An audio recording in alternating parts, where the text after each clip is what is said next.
Hello friends, मैं अनुराग आप लोगों का स्वागत करता हूं आपके अपने YouTube channel Earth academy with Anurag में। जैसा कि मैंने इतिहास का एक वीडियो अपलोड कर दिया है, उसमें बेसिक सारी चीज़ें बता दी थी। आज मैं उसी चैप्टर से वस्तुनिष्ठ प्रश्नों को लेकर के आया हूं। कुछ वस्तुनिष्ठ प्रश्न पूछे जाते हैं, ऑब्जेक्टिव टाइप के जो प्रश्न होते हैं। कुछ चीज़ें तो मैंने ऐसे ही बता दी थी फिगर वाइज, आप आई होप आप लोगों ने तैयार कर लिया होगा। और कुछ चीज़ें हैं आप वस्तुनिष्ठ प्रश्न में देखेंगे आप, ये कुछ इंपॉर्टेंट क्वेश्चन हैं जो सिंधु सभ्यता से लिए गए हैं। तो देखते हैं क्वेश्चन क्या है, और कुछ उनसे रिलेटेड अगर चीजें होंगी तो मैं साथ में ही बता दूंगा, ठीक है ना। तो देखते हैं, पहला प्रश्न है आपका, सिंधु सभ्यता की जानकारी सर्वप्रथम किसने दी? जानकारी सिंधु सभ्यता की सर्वप्रथम किसने दी? तो सिंधु सभ्यता की सर्वप्रथम जानकारी आपकी चार्ल्स मेसोन ने दी थी, ठीक है, चार्ल्स मेसोन। नेक्स्ट क्वेश्चन है आपका, सिंधु सभ्यता कैसी सभ्यता थी? तो सिंधु सभ्यता कैसी थी? वहाँ बहुत बड़े बड़े नगर बसे थे, इसलिए उसको नगरीय सभ्यता कहा गया, नगरीय सभ्यता का नाम दिया गया। और कांसे के वहाँ पे जो भी पदार्थ थे, बर्तन थे, कांसे के यूज होने लगे थे, इसलिए कांस्य युगीन सभ्यता उसका नाम पड़ गया, क्योंकि वहाँ पर कांसे की वस्तुएं यूज की जाती थी, कांसे के बर्तन यूज किए जाते थे, ठीक है ना। कांस्य युगीन सभ्यता इसलिए पड़ा। और नगरीय सभ्यता, बहुत विकास था वहाँ पर और नगर भी बस चुके थे, बसा लिए थे उन लोगों ने, इसलिए उसका ये जो सिंधु सभ्यता का नाम है नगरीय सभ्यता पड़ा, ठीक है। और हड़प्पा सभ्यता भी मैंने बताया था आपको, हड़प्पा सभ्यता भी कहा जाता था। क्यों हड़प्पा सभ्यता कहा जाता था? क्योंकि सबसे पहले हड़प्पा की ही खोज हुई थी, ठीक है ना, ठीक है। नेक्स्ट क्वेश्चन चलते हैं। नेक्स्ट क्वेश्चन है आपका, सिंधु सभ्यता की प्रमुख फसलें कौन सी थी? प्रमुख फसलें कौन सी थी सिंधु सभ्यता की? तो सिंधु सभ्यता की गेहूं और जौ, ये दो फसलें थी जो प्रमुख थी, ठीक है ना। सिंधु सभ्यता की जो प्रमुख फसलें थी गेहूं और जौ थी, ठीक है। आप नोट्स बनाते चलिएगा, पूरा नोट्स वाइज मैं आपको प्रिपेयर करवा रहा हूँ, ठीक है। हिस्ट्री और सब कुछ मैं प्रिपेयर कराऊंगा, हिस्ट्री के साथ में कॉन्स्टिट्यूशन हो गया, ज्योग्राफी हो गया, साइंसेज हो गई, सब चीज़ें आपको इसी चैनल के माध्यम से क्लियर करवाई जाएंगी, ठीक है। नेक्स्ट क्वेश्चन देखते हैं। नेक्स्ट क्वेश्चन क्या है, सिंधु सभ्यता के लोग किसकी उपासना करते थे? तो सिंधु सभ्यता के लोग किसकी उपासना करते थे? मातृ देवी की उपासना करते थे। ये क्वेश्चन आपके वहां से लिए गए हैं जो पिछले कुछ परीक्षाओं में पूछे गए हैं, ठीक है। पिछले कुछ परीक्षाओं में ये प्रश्न पूछे गए हैं, तो उनको उठा करके सिंधु सभ्यता में ऐड कर दिया गया है, वो प्रश्न है सारे प्रश्न। उसके बाद कह रहा है सिंधु सभ्यता के प्रमुख बंदरगाह। तो सिंधु सभ्यता के प्रमुख बंदरगाह कौन थे? लोथल तथा सुरकोटदा, दो बंदरगाह महत्वपूर्ण हैं सिंधु सभ्यता के, ठीक है ना। नेक्स्ट क्वेश्चन कह रहा है, सिंधु सभ्यता का नगर रंगपुर। सिंधु सभ्यता का नगर रंगपुर कहाँ स्थित है? तो ये आपका सौराष्ट्र में स्थित है। कहाँ पर?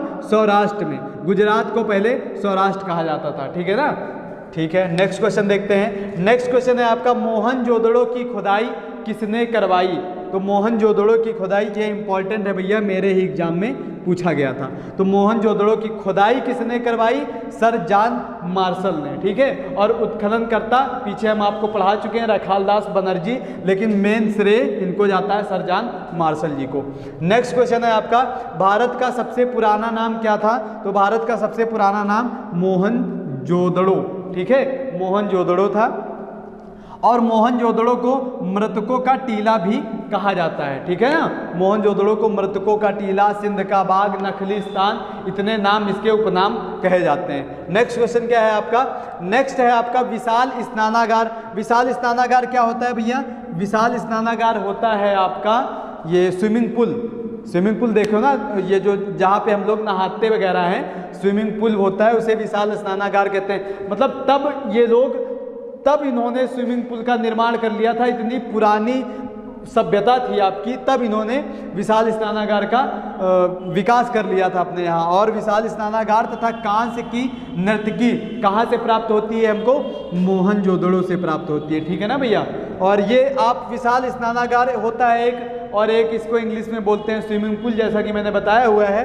और हिंदी में इसको तरण ताल कहते हैं, ठीक है, तरण ताल। ये एक रीजनिंग का क्वेश्चन कभी कभी पूछ लेता है फंसाने के लिए, कि आपसे 4 ऑप्शन आपको दे देगा, क्या क्या दे देगा? आपको दे देगा तरण ताल दे देगा, और दे देगा झील दे देगा, ठीक है, समुद्र और दे देगा नदी। कह देगा भैया 4 ऑप्शनों में कौन सा विषम है, कौन सा अलग है, आपको छांटना है। 4 ऑप्शन है आपके, A, B, C, डी। 4 ऑप्शनों में पूछ लेगा कौन सा विषम है। तो अगर आपको पता होगा कि ये तरण ताल क्या होता है तब आप इसको क्लियर कर ले जाएंगे। अगर पता ही नहीं है तरण ताल तो फिर कैसे करेंगे। तो तरण ताल आपका स्विमिंग पूल को कहते हैं। तो इसका ये आंसर करेक्ट हो जाएगा, क्योंकि ये जो हैं ये प्रकृति ने बनाई हुई हैं। ये आपकी नेचुरल है, झील समुद्र नदी ये नेचुरल है, और ये तरण ताल जो है ये ह्यूमन मेड है। ठीक है ना, ये ह्यूमन मेड अर्थात इसको हम लोगों ने बनाया, इंसानों ने बनाया है, और ये झील समुद्र और नदी जो है प्रकृति ने बनाया है। तो ठीक है, आप इसका स्क्रीनशॉट ले लीजिए। अभी कुछ प्रश्नों का संग्रह और बाकी है, मैं उनको भी क्लियर करवा रहा हूँ इसी वीडियो में। देखिए इसका स्क्रीनशॉट ले लीजिए तब तक। नेक्स्ट क्वेश्चन ये है, कुछ 10 क्वेश्चनों का संग्रह ये भी दिया हुआ है। इसमें देखते हैं, पहला क्वेश्चन है आपका, आग का आविष्कार किस काल में हुआ था। तो अगर हम बात करें आग का आविष्कार, तो आग अगर लगती है तो पूरा सब कुछ समाप्त हो जाता है, पूरा जल जाता है। लेकिन अगर घर पे चोरी वगैरह हुई तो कुछ चीज़ें, चारपाई वगैरह तो छूट ही जाती हैं। तो वही चीज़ अगर आप रिलेट करना चाहते हैं इसको, तो रिलेट कर सकते हैं कि आग का आविष्कार किस काल में हुआ।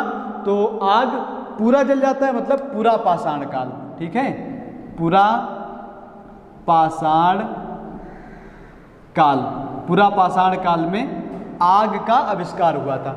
नेक्स्ट बात करते हैं, पहिए तथा कृषि का आविष्कार किस काल में हुआ था। तो पहिए तथा कृषि का आविष्कार, 2 में कंफ्यूजन होता है। एक होता है पूरा पाषाण काल, एक होता है नवपाषाण काल। ठीक है ना, तो ये पहिए तथा कृषि का आविष्कार जो दोनों साथ में हुए थे, क्योंकि जब कृषि करेंगे, अगर हम जब कृषि करेंगे तो हमको किसकी ज़रूरत होगी, पहिए की ज़रूरत होगी। क्यों? क्योंकि जो अनाज वगैरह होता है उसको ढोने के लिए पहिए की आवश्यकता होती, बैलगाड़ी पहले हुआ करती थी। ठीक है ना, तो कृषि का और पहिए का आविष्कार एक ही काल में हुआ था। तो पूरा पाषाण काल में अगर आग का आविष्कार हो गया तो ये किस में हो जाएगा, नवपाषाण काल में, नवपाषाण काल। ठीक है, नवपाषाण काल में इसका आविष्कार हुआ था। ठीक है, या फिर आप इसको ऐसे भी याद कर सकते हो, एक छोटा सा शब्द है क्या, आग, आग पुरा नौपहिया, मतलब हम लोगों ने ऐसे ही करके याद किया था, नौपहिया।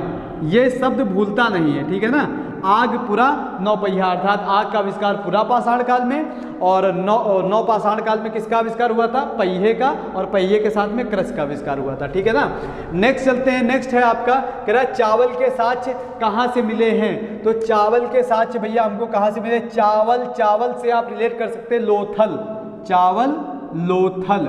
तो चावल के जो साक्ष्य हमको मिले थे वो लोथल से मिले थे।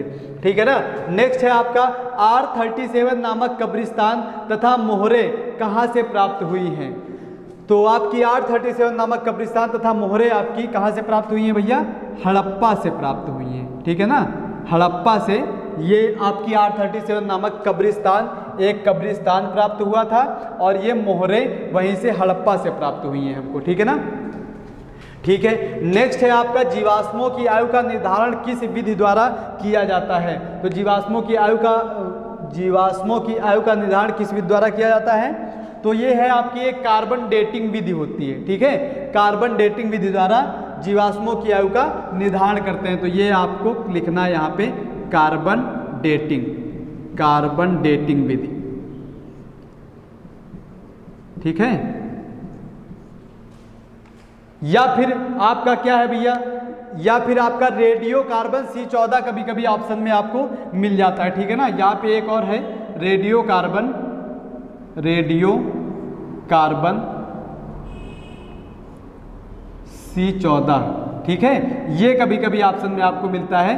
तो कार्बन डेटिंग विधि द्वारा आपके जीवाश्मों की आयु का निर्धारण किया जाता है, या फिर रेडियो कार्बन C14 के द्वारा ये आपका जीवाश्मों की आयु का निर्धारण किया जाता है। ठीक है ना, नेक्स्ट क्वेश्चन पे आते हैं। नेक्स्ट आपका कह रहा है, आग से पकी हुई मिट्टी को क्या कहते हैं। आग से पकी हुई मिट्टी, ये जो आपके दीपावली में ये जो दियाली वगैरह बनाई जाती हैं, दीपावली बनाई जाती है छोटी छोटी, तो ये आपकी मिट्टी होती है। इसको जब आग से पका दिया तो लाल कलर की हो नहीं जाती है, और लाल कलर की नहीं, मतलब पक जाती है लाल, तो उसमें गेरू वगैरह कुछ लगाते हैं। ठीक है ना, तो वो जो मिट्टी पक जाती, आग से पकाई जाती है, उस मिट्टी को क्या कहते हैं, ये पूछ रहा है। क्वेश्चन आया है, इंपॉर्टेंट क्वेश्चन ही लिए गए हैं यहाँ पे। तो आग से पकी हुई मिट्टी को क्या कहते हैं भैया, टेराकोटा, टेराकोटा। कोटा, आग से पकी हुई मिट्टी को टेरा कोटा कहा जाता है, ठीक है ना।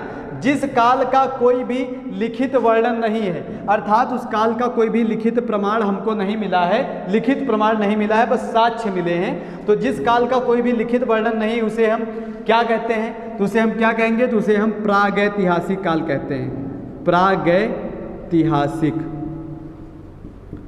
प्रागैतिहासिक काल, ठीक है ना, ठीक है, प्रागैतिहासिक काल कहते हैं। नेक्स्ट क्वेश्चन के चलते हैं, कह रहा हड़प्पा वासियों ने सर्वप्रथम किस धातु का प्रयोग किया था। तो हड़प्पा वासियों ने सर्वप्रथम भैया किस धातु का प्रयोग किया था, तो सर्वप्रथम हड़प्पा वासियों ने तांबा धातु का प्रयोग किया था। और वो लोहे धातु से परिचित नहीं थे, उनको नहीं पता था लोहा क्या होता है, ठीक है ना।